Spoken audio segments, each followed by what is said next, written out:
Good evening, everybody. My name is Scott Warner, and I'm president and program chair of the Culinary Historians of Chicago. And tonight we have an icon who has talked to our group. I think that, Joan, I think this is the third or fourth time over the past 25 plus years that you've talked to our group. You used to do live presentations before the pandemic when you were in Chicago and you'd come here. Uh, I want to introduce tonight our illustrious speaker, Joan Nathan, who is one of the world's great authorities on Jewish cuisine. She's so illustrious that I refer to her as Mrs. Jewish. And any, anyway, I've had the honor and enjoyment of spending time with Joan several times in the more than 25 years since I first met her at a food conference in Chicago. And I actually got to accompany her when she went to interview, I think it was the daughter of an Ethiopian Jewish rabbi. Does that sound familiar? To talk about Ethiopian Jewish food. Oh, Uh, you've interviewed a zillion people over the years, a zillion.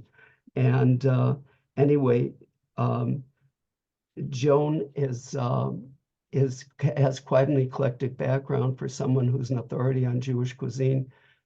You have two master's degrees, one from Harvard and one from the University of Michigan, and the degrees are in French studies and public administration? yes. And she's lived all over the world. I'll just a few little snippets about her interesting background. Uh, she's written 12 cookbooks. Most of them were edited by the same person who edited Julia Child's books, the legendary Judith Jones. Um, and let's see, a few more things about Joan. She has a frequent contributor to the New York Times and, quote, other publications. You know, the New York Times is one, you can imagine the others.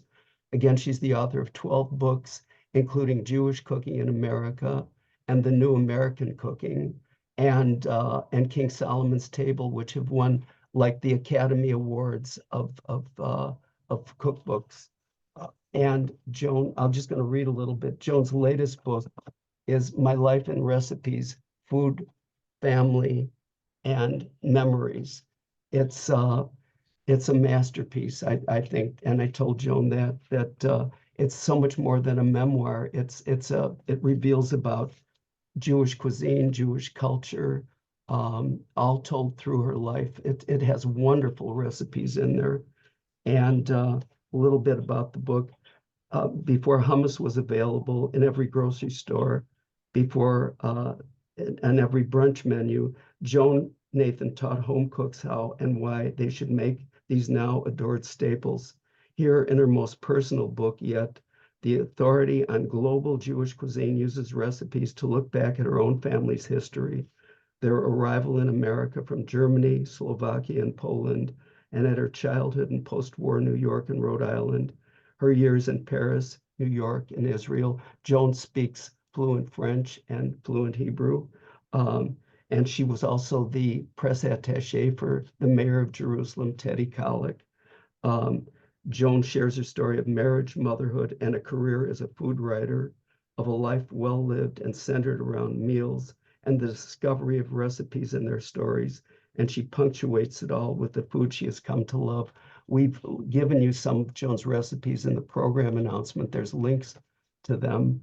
Um, Joan, let me ask you, why did you write this book? You've written 12 others. What was it that you wanted to convey in this book that you might not have conveyed in others? Or yeah, what do you want the reader to know about? Well, I had written books on Jewish food all over the world, pretty much, culminating with King Solomon's Table. And one day, my editor, who is now Lexi Bloom, who's the head of Knopf Cooks, came to my house for a weekend, and I showed her all the letters that I had, because I really correspondence with a lot of these chefs before the age of the internet, and or not necessarily chefs, but cookbook writers more than chefs, some chefs, but mostly cookbook writers. And I also had family cookbooks from the 19th and even 18th century from my family in Germany. And she said, why don't you do a memoir? And so that's what that's what we decided to do. And then of course COVID came and my husband passed away. So not of COVID, but a disease called Creutzfeldt-Jakob. And I decided that it was a way of putting him in a book about my life in a positive way. And that's what I did. I wrote about my life, but our lives. And then I my editor put a lot of the correspondence in the end papers. And it took several years to write the book. And I sort of outlined it, figuring out my life, what was interesting, what was important. And then before I even started writing, it took several summers of going through all of the archives and sort of dating them so I could see what I would write. And that's what I did. And I had no idea what would happen with this book, if it would resonate with people. You when you're a writer, you want people to read what you've written. And I'd always written about other people, not about myself. So I was shocked when the reviews came out, and so many amazing reviews. I'd never been in the Wall Street Journal. I'd never had our editorials, the New York Times on me. I mean, it was pretty shocking, but wonderfully shocking.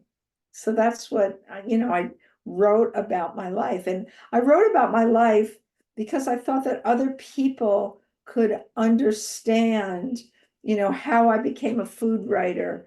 And especially when I wrote for the Boston Globe, um, for example, it was just when the ideas about women were changing. And in an article that I wrote about a woman named Ada Baum Lipschitz, whose name was Lipschitz, rather than, I called her Lipschitz because that was what the Post wanted, the Globe wanted at that time. And I got all these letters from Jewish ladies actually saying, Nathan, what are you? You might be a good writer, but you're not polite, because Ada Baum Lipschitz was a lady, and you're not a lady because you call her Lipschitz. So it was sort of, reflected the times. And I saved everything. I never throw anything away. So I had all this stuff, and I put it by years, and then I went through it and I thought, what would be interesting for people? And that's what I wrote about. Joan, your book again, it reveals about Jewish identity, Jewish cuisine, Jewish culture. What is Jewish food? Oh, I want to mention too, your classic book, Jewish Cooking in America, was made into a PBS series that you hosted. So, and you went into people's homes, like you interviewed Henry Kissinger's mother about the cooking. I think you interviewed Louis B. Mayer's the recipe for the chicken soup, his mother's chicken soup that they served at the MGM cafeteria. I mean, there's your book again. It's not just about your life. It's about a culture. It's about cuisine. Well, what is Jewish cuisine? How do you define that? Well, I think of Jewish cuisine as Um, first of all, as a kosher cuisine, because that is really what makes Jewish food Jewish, is the dietary laws that are in the Bible. So it's going back to the Bible and making them modern day. That to me is Jewish food. On the other hand, Jewish cooking is not today, reflects the Jewish diaspora and also kosher cooking. So that when I think of Jewish cooking, I think of, no question about it, the dietary laws, even if you don't follow them, they're in the back of your brain. This is what defines Jewish cooking as opposed to other cooking. So if you know these dietary laws, then at different holidays, you can go to Jewish food around the world.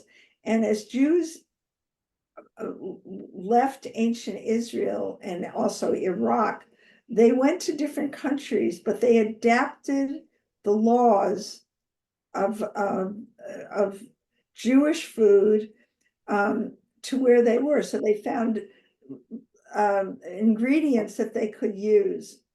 And they also, Jews were always traveling to find new ideas for food. And they were traveling around the world. So that to me, that's also part of Jewish food, is looking for the new. And that's why they became bakers and wine salesmen, also wine makers, because they're really interested in the properties of the food that they can eat. I hope that's not too complicated a No. definition. Well, years ago, I was talking to you about doing another talk in Chicago, and you were coming out with a book about the Jewish bread baking. Um, and you honored me by asking me, you wanted to read to me an introduction to a chapter and asked me what I thought. And you spoke about, I think, a Lithuanian or Latvian bread baker. Um, and I knew you were, I mean, you write for the New York Times. You're eminent, and I knew you wanted constructive criticism. And if you weren't such a pro, I wouldn't have told this to you. But I said to you, I think that's boring, your lead, because I knew how wonderful you are. And anyway, you said, well, let me read you this lead. And it was about a Jewish bread baker in Mexico City. And I said, that's kinky. That's wonderful. I didn't know about Jews in Mexico. So anyway, and you use that in your book, that lead for one of the chapters. But that what you were just saying about Jewish cooking, here's somebody doing, quote, a Jewish guy making bread in Mexico. I interviewed David Ben-Gurion's grandson, Alon Ben-Gurion, when he was working in Chicago managing a kosher restaurant at the Hyatt Hotel. And he wanted people to know, he didn't even tell anybody it was a kosher restaurant. He just wanted them to enjoy the food because they would serve Chinese food one night, Italian food, or once a week, Italian food, food from all over the world, and it was all kosher. And I thought that was so interesting that kosher food, it doesn't necessarily need to be corned beef or gefilte fish. And also, I interviewed an Orthodox rabbi, the kashrut administrator, who would certify foods as kosher.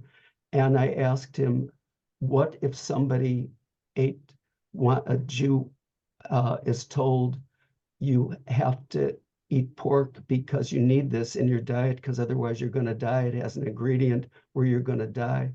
And he said, then you eat pork. He said, kosher food is one way of adhering to God's rules or something like that. But kosher is a lot more than just food. It's about how you live your life. There's all sorts of kosher rules about living your life. And kosher food doesn't necessarily, and anyway, that's what he said. And it seems in my experience that kosher food, the Jews just adapted the food of like a Poland, of Israel, it's Middle Eastern food, anyway, that seems to be what kosher food is all about, but it adheres to certain dietary laws. And also, I'll finish with this, dietary law, the kosher rules don't mean that it's healthier, right? It just Right. means that you're adhering to certain, So that what you're doing is you're separating meat and milk, uh-huh. and you don't serve them in the same meal, but that's not a problem today because there's all this soy. Um, you don't eat shellfish. Uh, you slaughter the meat in a kosher fashion, which is very swift, so that it's quick and killed instantly. I've been to slaughterhouses where it's really very sad to see how the meat is slaughtered very quick. I mean, not very quick, so that the meat is the animal is really suffering, but it's supposed to be really swift. And of course, today they sometimes, I mean, it's not kosher, but they stun them sometimes. What can you tell us about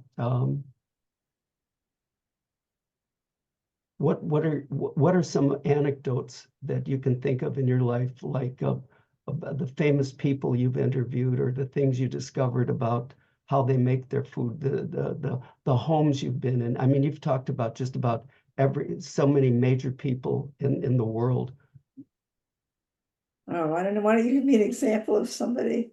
I mean, I'm just trying to think what that I've written about for this book. Yeah, or you've written about, or in the past. Well, I can tell you one thing that's not about food. That's one of my favorite anecdotes in the book. I told them not to, they got rid of about 30,000 words, and they did not, I told them they could not cut out this anecdote, which is when I met Marilyn Monroe.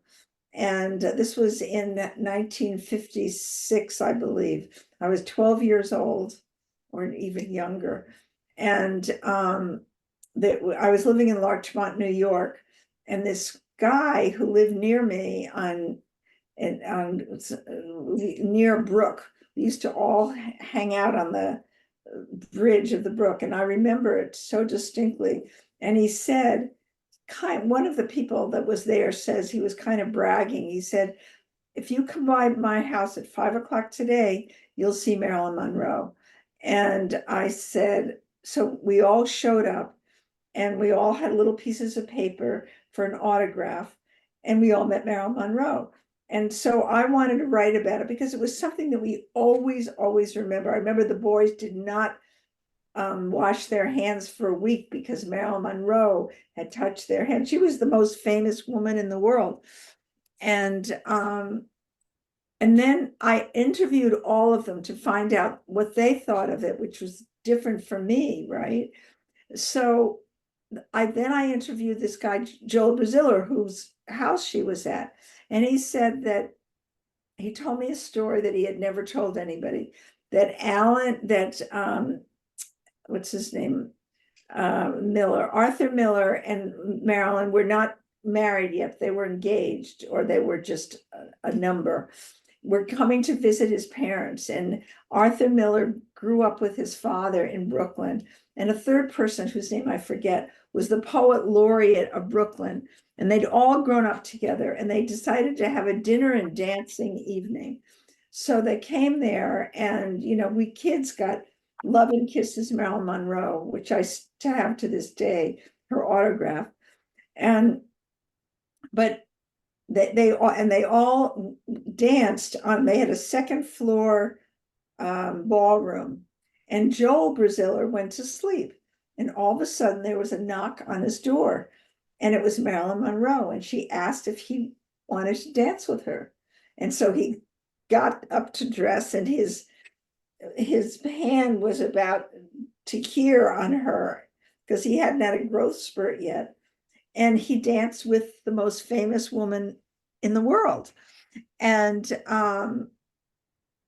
they had their dance, and he went back to sleep.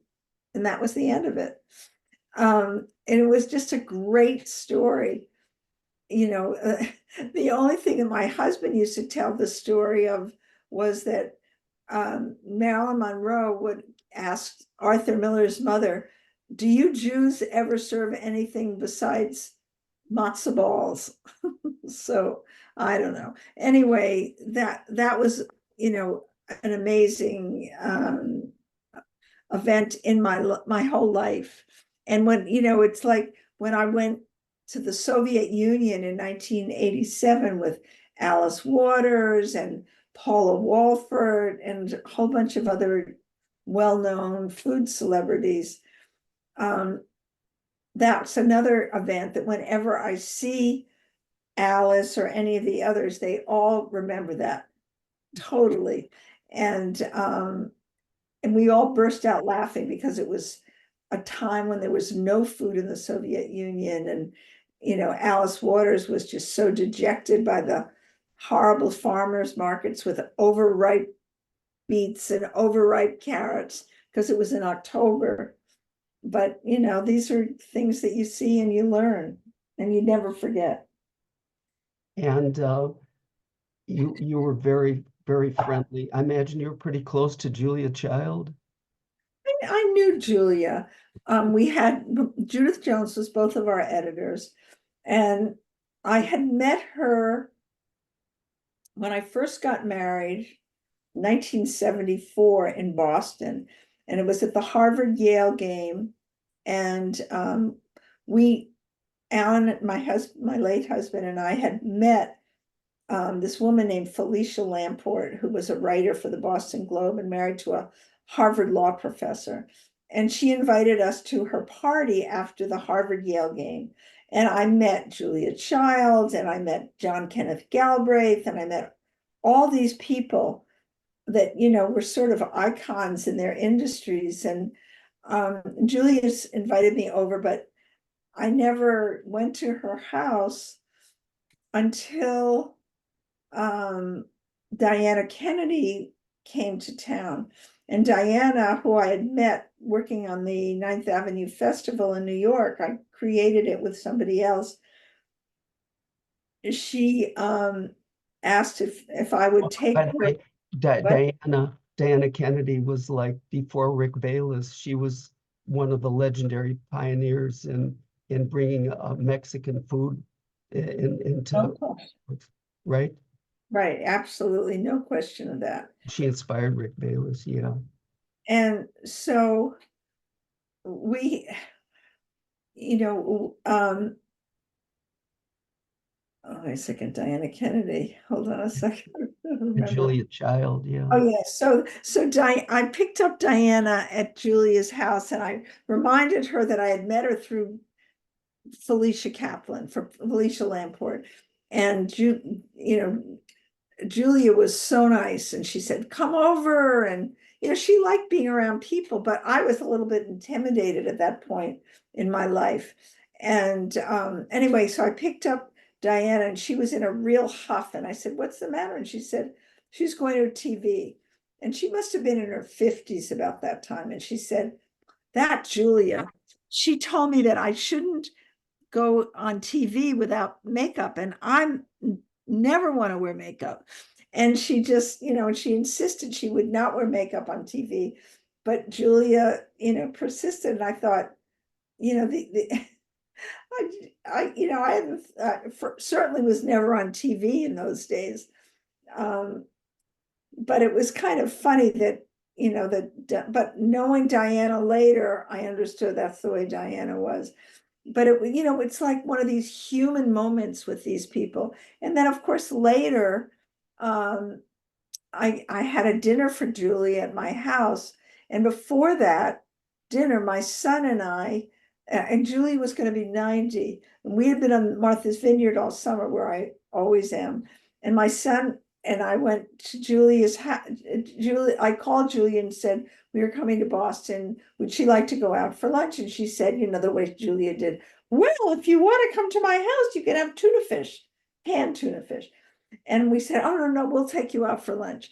So we went out to lunch to, I forget what his name is, one of his clam shack. And we had lunch, and I told her I'd like to give her a party for her 90th birthday in Washington. So we did, and my son and I drove back to Washington. It was it must have been mid-August for her birthday. And it was when she gave the kitchen to the Museum of American History. And I said, we'll do a small dinner because, I wasn't going to do a big dinner. And so she invited her immediate family to our house. And I just remember all the way through Route 95, we discussed and rediscussed what we would serve for Julia Child. So we decided we'd do something simple and seasonal. And there were going to be about 30 people. And I remember one of them was Wolf Blitzer. And at the time, she didn't know who he was, which was probably, he wasn't happy with that. But then, and I remember I remember the whole dinner. My son had learned to make zucchini flowers and stuff them with cheese at a restaurant he was working at the vineyard that summer. So we fried the zucchini flowers as a first course. I mean, as an hors d'oeuvre. And I don't remember exactly what else there were, but there was for the main course, it was a buffet. There was fish, there was salmon with preserved lemon and za'atar. And then there was corn with a basil butter and a tomato salad of all kinds of tomatoes and homemade bread that we had made. And then for dessert was an apricot kuchen with ice cream. It was very simple and she loved it. And so did all the people that were there. So, you don't have to really do anything other than what you're comfortable with. And I learned that then when you're serving even the most famous people. And what are some of, oh, by the way, you are in Martha's Vineyard right now, Right. talking from a home in Martha's Vineyard in Massachusetts. What are some of the Jewish dishes that you love the most and that you like to make the most? And can you tell us anything about their identity or what they mean in the Jewish culture? I guess at the beginning of my book, I talk about matzo balls that, we all have a defining recipe that sort of we feel comfortable with, that is something we remember from our childhood. And I remember that, our matzo balls always represented holidays, but the matzo balls that I make are not necessarily what my mother made. Probably she used a mix. She didn't use fresh ginger or nutmeg, but I do. And I think that recipes, we like to think of them as static from the past, but they aren't. Recipes are always changing depending on where we live, what the styles of the times are, and who we are. So matzo balls is one. I always like making brisket. I like very slow and long. But I any like secret making in challah. I choosing like what? for brisket? Any secret? What cut of meat do you choose, or Well, any special way to make it? Because brisket can be wonderful, it can be awful. What do you do to make it wonderful? well, I use a whole brisket with fat on it, and I cook it slow and long with a lot of herbs, thyme and rosemary, all kinds of things like that. Sometimes I don't put za'atar in, but I put into a little bit of tomato just for a little kicker.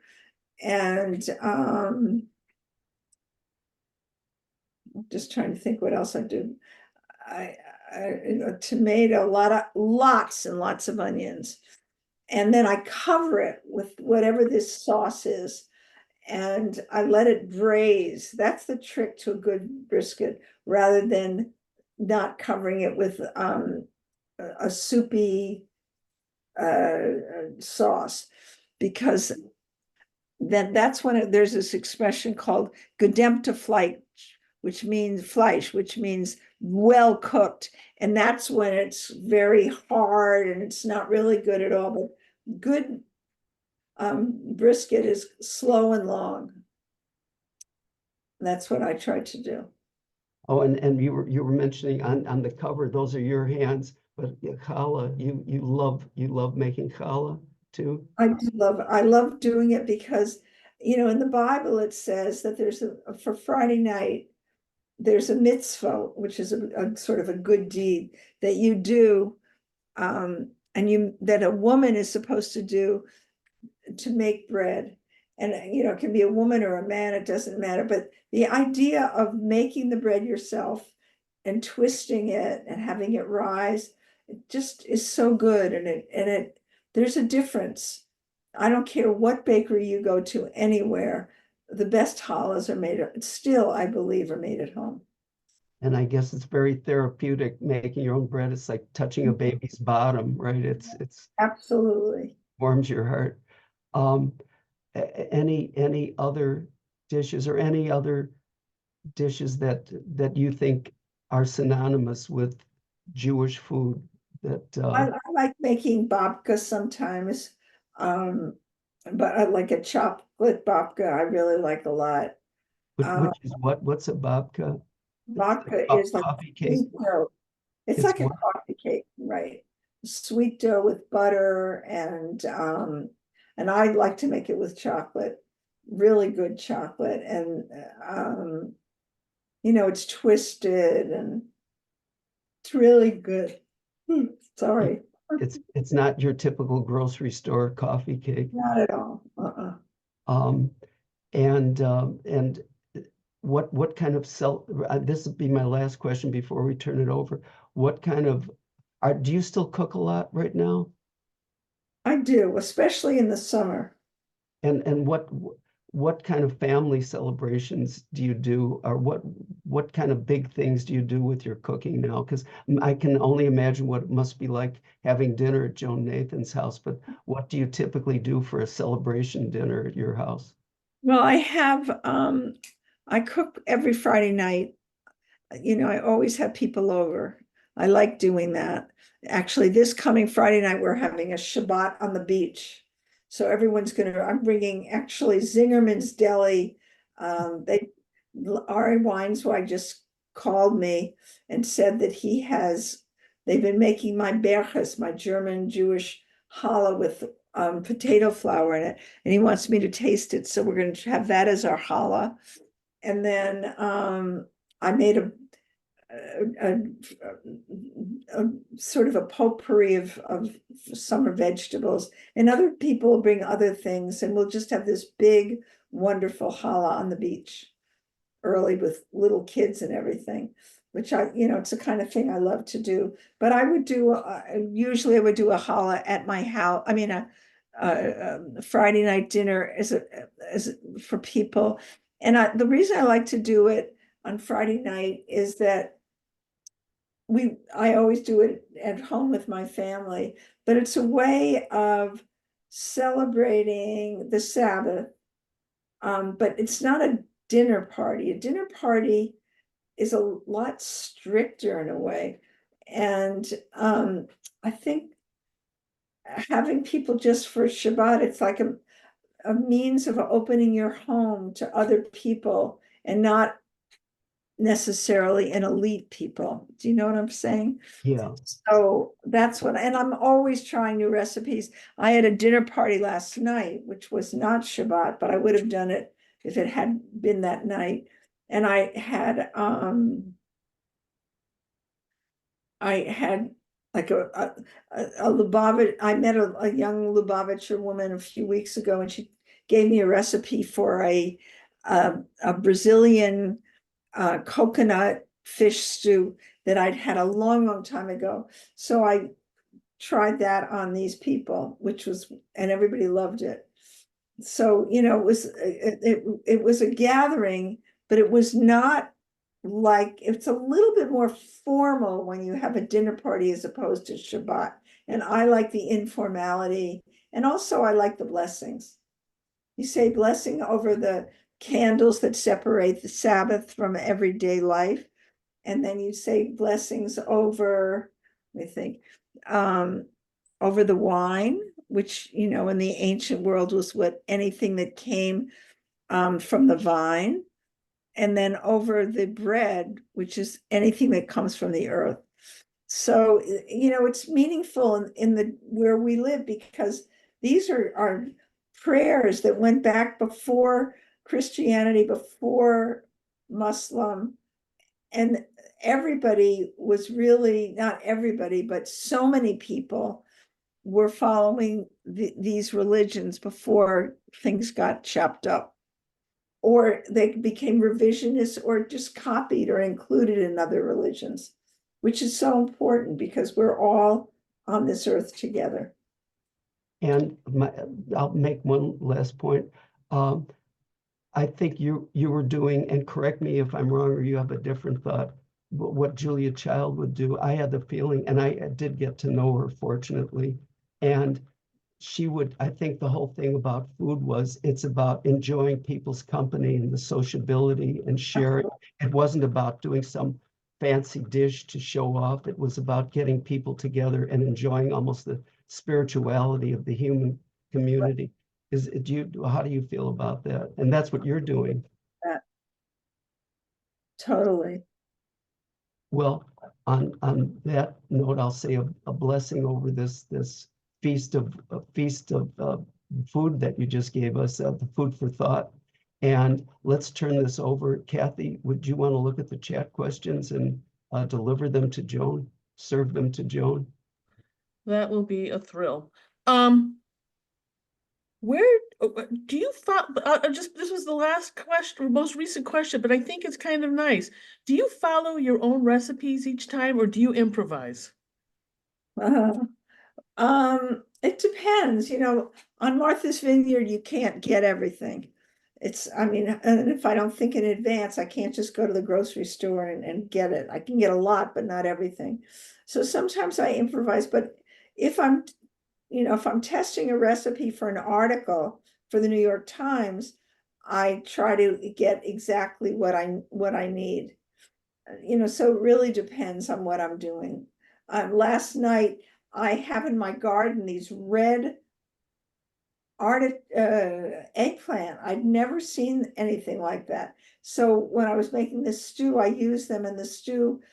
They said they taste a little bit like a pepper and an eggplant, and they're from Ethiopia. I don't know how I got all these eggplants in my garden, but that's what I have this year. So, you know, it just depends. When did your grandparents come to America, and from where? My grandparent, and all of this is in the book, by the way, because Sure. I really believe that each of us doesn't necessarily come in just from our parents or the generation of our parents, because our parents were influenced by their parents. So I have my German ancestors in the book, from they're from Augsburg, they're from Ulm, and they're from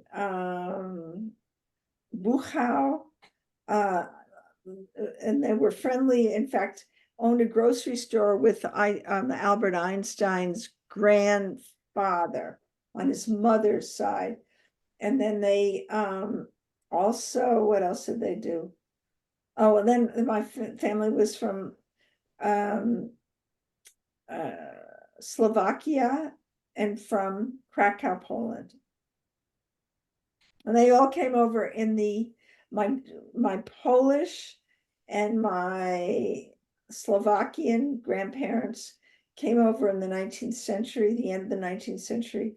And my father's family came over my father is the first one to come over from his family, and it's all in the book, the story. It's a really interesting story. He came over in 1929 with a patent for water repellent cotton. It wasn't cotton, but fabric. And his grandfather's company had invented this water repellent. There had been no water repellent then in the United States, and they had relationships with 4 companies, one in Lodz, one in Milan, one in Augsburg, Germany, and one in Warwick, Rhode Island. So my father in 1923 already realized that Germany was not a place for Jews. He had walked across the street, bumped into all of his friends. This was after the first putsch that Hitler did, and everybody walked across the street. So he knew he wanted to get out of that country. So he first went to Milan, and then he came back, and it was still, Hitler was even stronger. So he went first class on the SS Bremen, a brand new ship, just about a month after the stock market crash to America. And then he brought his whole family out later. And, but my mother's family came in the 19th century. As they say, timing is everything. Oh, for sure. For sure. Bonnie said her synagogue's book club is reading your book later this year. Our discussion will be accompanied by a potluck Shabbat dinner with dishes from your cookbook. Oh, What dishes do you recommend? Well, for sure, my challah. And also my chicken soup with matzo balls, because it's fresh ginger and nutmeg. They're really good. And I don't know, you could do my brisket, or you could do this lemon chicken, or even there's a Palestinian chicken that's one of my favorite dishes in the world. It's called moussakhan, and that could be the main course, just to show a little ecumenicalism. And then, I don't know. I love the crisp. I just made it last night. I love the apple cake. It doesn't matter. I love all the dishes in this book. That makes it easy. Yeah. Bess remembers being served a stuffed veal on the bone. She Right. wondered, would that be considered a Jewish dish? Well, yeah, it's like a pocket that stuffed the veal. And for some reason, I would say that it was an Alsatian stuffed veal, but also probably Polish as well. They would just make a pocket and then they'd stuff it. And yeah, and in French, Jews always serve that for Jewish holidays, but certainly it hasn't. First of all, people, veal is kind of out of favor in this country, so people don't necessarily use it. Well, I'll comment on veal since you kind of brought it up. Is with the ability to sort the sperm for female and male, Yeah. outcomes, they just don't allow that many bulls to be born. And so that's why there's not that much veal. It used to be that they would cull them out. Now they don't even allow, they're never born. There's just a shrinking population. But I have a question for you. I did spend time in Eastern Europe and Soviet Union, and borscht was, a common dish. Right. And when I would tell people that at least in the United States, borscht is considered a Jewish dish, people were kind of puzzled. And That's and I actually, you know what I mean. So well, let me just tell you that there's tons of different kinds of borscht. right. First, it's basically a soup in Poland and Russia. And when it came over to the United States, there was a lot of vaudeville, and people would, they would make jokes of like the borscht belt and all kinds of things like that. So, and then they would usually make it either a red borscht with meat or a red borscht with dairy and sour cream. And of course, not until we knew so much about Ukraine did all these other borschts come into being. But I think that there were all these jokes. They were Jewish jokes from vaudeville and the borscht belt that sort of, made borscht thought of as a Jewish dish, but it really was not, everybody ate borscht in Europe. Right, it wasn't really identified as anything, it was what people ate. Exactly. So unless there's more questions, I'm going to finish it with a thought from Eden Rosenbush. And she said, Joan, my family has loved your writing and cookbooks for years. My parents gave me your latest cookbook for my birthday this summer. The best present ever. I look forward to cooking my way through it all. You're a treasure. That's a nice statement. Well, why don't you send that to me? You've made my night. Thank you so much. And there's several similar comments like this in the list. And what I'm going to do, we'll send you the entire list of comments. I would love it. That would be great. And it was terrific seeing you again today. Thank you so much. And I have Scott. one last question. Okay. Is there anything left that you want to write about? Any other book ahead? Well, I have a children's book with my grandchildren coming out called A Sweet Year. It's sort of an update of the Children's Jewish Holiday Kitchen. And it's just adorable. But, there are things I want to do with my 6 German Jewish cookbooks to see with other families if there's a similarity in the recipes. And that I want to do with the Leo Beck Institute. But I'm not sure. I don't think I'll do articles. I just did one that's going to be in the fall issue of Saveur. And that's what I want to do.